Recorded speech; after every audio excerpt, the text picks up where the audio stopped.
Assalamualaikum warahmatullahi wabarakatuh.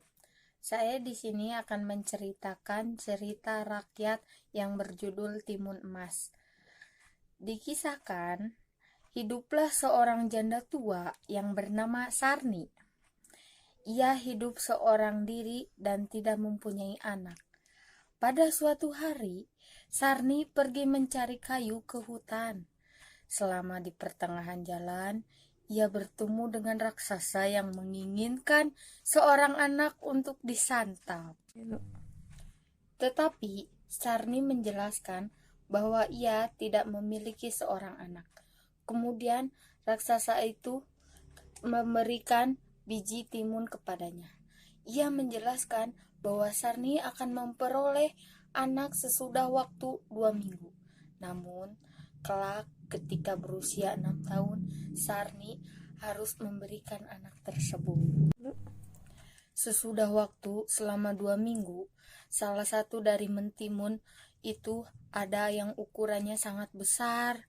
Kemudian ia membelahkan dan menemukan seorang bayi di dalamnya. Kini Sarni hidupnya tidak seorang diri lagi, karena ia mempunyai timun emas yang cantik. Sang raksasa pada suatu ketika datang untuk menagih janjinya, yaitu mengambil timun emas. Kala itu Sarni mengatakan untuk menundukkan saja.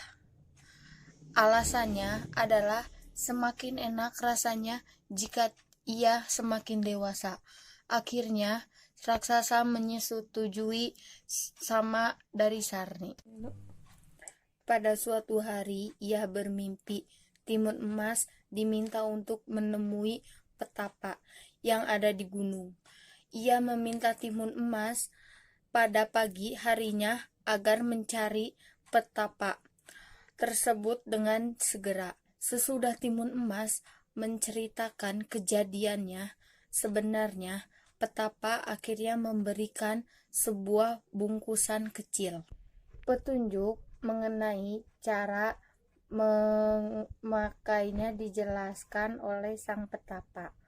4 kantong itu isinya adalah biji mentimun, garam, jarum, serta terasi. Jika dikejar oleh raksasa, timun emas diminta untuk melemparkannya isi kantong tersebut satu persatu. Kemudian ia berpamitan pulang ke rumah sesudah mendapatkan kantong-kantong tersebut.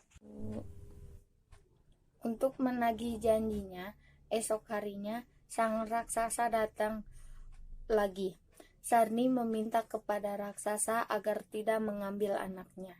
Hal ini karena Sarni sangat mencintai dan menyayangi anaknya. Bahkan ia juga rela menawarkan dirinya sebagai ganti timun emas. Tetapi raksasa marah dan menolak tawarannya. Timun emas kemudian keluar dan menantang raksasa karena merasa tidak rela melihat Sarni diperlakukan seperti demikian. Timun emas pada lemparan pertama melempar isi kantong biji timun. Raksasa mampu melewati dan tetap bisa mengejarnya. Lemparan yang kedua adalah berupa jarum. Seketika tumbuhlah pohon bambu yang tinggi, satu tajam. Walaupun kaki raksasa berdarah, namun tetap saja bisa mengejarnya. Lemparan yang ketiga, timun emas meneburkan garam seketika muncul lantah dan raksasa bila melewati lautan tersebut dengan mudah. Lemparan yang terakhir, timun emas menaburkan terasi. Terbentuklah suatu lautan lumpur yang mendidih. Raksasa tersebut ke dalam lautan lumpur mendidih dan mati. Sesudah kejadian tersebut, timun emas dan Sarni hidup bersama dengan bahagia. Sekian dari saya. Wabillahi taufiq walhidayah. Wassalamualaikum warahmatullahi wabarakatuh.